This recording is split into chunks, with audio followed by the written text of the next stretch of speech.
So why a new bike? First of all, there's no such thing as too many bikes. Secondly, I need a bike when I visit my son in Las Vegas to keep at his house. Thirdly, I need a bike when I visit family and friends in Cedar City, Utah. I went to Bikes Direct and looked at the Motorcade Phantom Boost Trail SX for only $900. It's very much like the one I have, only it has the Eagle 1x12, but it doesn't have the RockShox forks. It has the Suntour forks.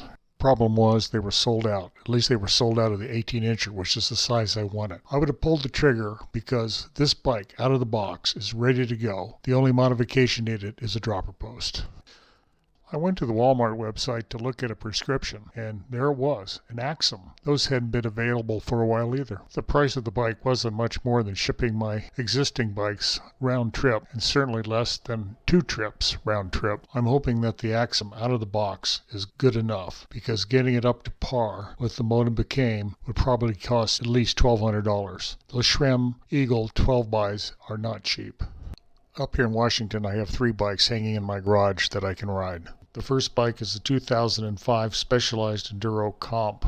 It was originally a 3x9 and is now a 1x8. I switched out the front fork with a Fox float that came off another bike. The next bike is a Gravity FSX 27.5 that I bought at Bikes Direct in December of 2016. Not sure what year it's supposed to be. Since purchasing the bike, I have put in about $1,100 worth of upgrades. The last bike on the list is one I purchased about a year ago. It's a Motorcade Phantom Boost Plus 1x11. The bike has 27.5-inch by 2.8-inch tubeless ready tires. When the original WTB tires wore out, I replaced them with Maxxis.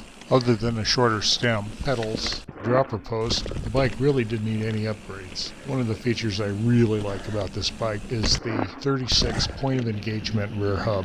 After all the money that I put into the Gravity, it still does not have boost axles, through axles, or the really cool rear hub. If you're wondering why the 12-year gap between bikes, one word, golf. If you're wondering what reignited my interest in mountain biking, 4 words, Brian Head Mountain Bike Park. For 2 years, Brian Head was including a seasonal summer pass for those who purchased the seasonal winter pass.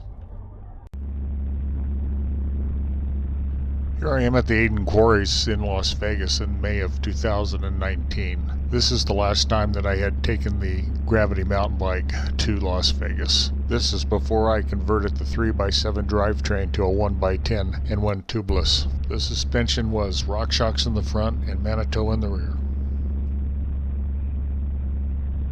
After assembling the Axum, James took it out for a ride. When he was done, he sent me a picture of the front forks. They were covered with what looked like green grease or thick oil. I'm hoping that this is some sort of assembly lube grease and will clear up after a couple of rides. I'm showing how much harder he rides than I ride, but still, those shocks should not be covered with grease. The recommended rebuild for the Fox and RockShox forks is every 1 to 200 hours, not every 1 to 2 hours.